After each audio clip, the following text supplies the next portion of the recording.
বয়স ৩০ হলে নারী পুরুষ সবারই শরীরে অনেক পরিবর্তন ঘটে, যা স্বাস্থ্যের উপর সরাসরি প্রভাব ফেলে। সেক্ষেত্রে এই বয়সে প্রত্যেকের খাবারের প্রতি বিশেষ যত্ন নেওয়া উচিত। বয়স বাড়ার সাথে সাথে হৃদরোগ, ডায়াবেটিস, ক্যান্সার, রক্তশূন্যতা, থাইরয়েড ইত্যাদি অনেক রোগের ঝুঁকি বেড়ে যায়। চলুন জেনে নেওয়া যাক ৩০ বছর বয়সের পর কোন ধরনের খাবার একেবারেই এড়িয়ে চলা উচিত।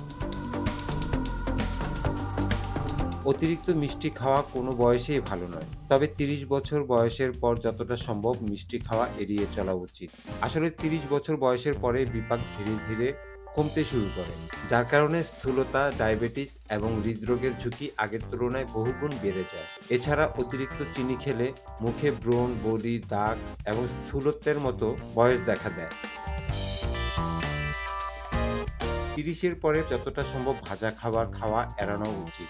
এই বয়সে খাদ্য তালিকায় শুধুমাত্র কম তেলযুক্ত স্বাস্থ্যকর বাড়িতে তৈরি খাবার অন্তর্ভুক্ত করা উচিত। অতিরিক্ত ভাজা খাবারে ট্রান্স ফ্যাট পাওয়া যায়, যা শরীরের জন্য খুবই ক্ষতিকর। এতে হৃদরোগের ঝুঁকি বেড়ে যায়।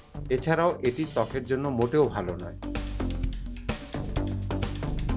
৩০ বছর বয়সের পরে অতিমাত্রায় ক্যাফেইন গ্রহণ করা এড়ানো উচিত। আসলে ক্যাফেইনের অত্যাধিক সেবন হরমোনের ভারসাম্যহীনতার কারণ হতে পারে, যার কারণে বয়স বাড়ার সাথে সাথে মানসিক স্বাস্থ্য সম্পর্কিত সমস্যা যেমন হতাশা, উদ্বেগ এবং উচ্চ রক্তচাপের ঝুঁকি বাড়ে। এর পাশাপাশি অতিরিক্ত ক্যাফেইন ত্বককে দ্রুত বুড়িয়ে দেয়। যদিও প্রতিটি বয়সে লবণ খাওয়া কমানো উচিত, বিশেষ করে ৩০ বছর বয়সের পরে।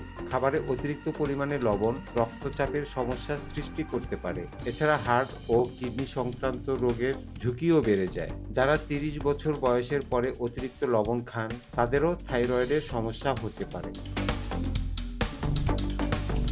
৩০ বছর বয়সের পরে প্রত্যেকের সাদা রুটি, পাস্তা, সাদা ভাতের মতো পরিশোধিত কার্বোহাইড্রেট থেকে দূরে থাকতে হবে। আসলে এই সমস্ত জিনিস খাওয়ার ফলে রক্তে শর্করার মাত্রা দ্রুত বেড়ে যায়, যার কারণে আরও অনেক রোগও হতে পারে। ৩০ বছর বয়সের পরে মহিলাদের বিপাক প্রক্রিয়া কমতে থাকে, যার কারণে এই রোগগুলির ঝুঁকি আরও বেড়ে যায়।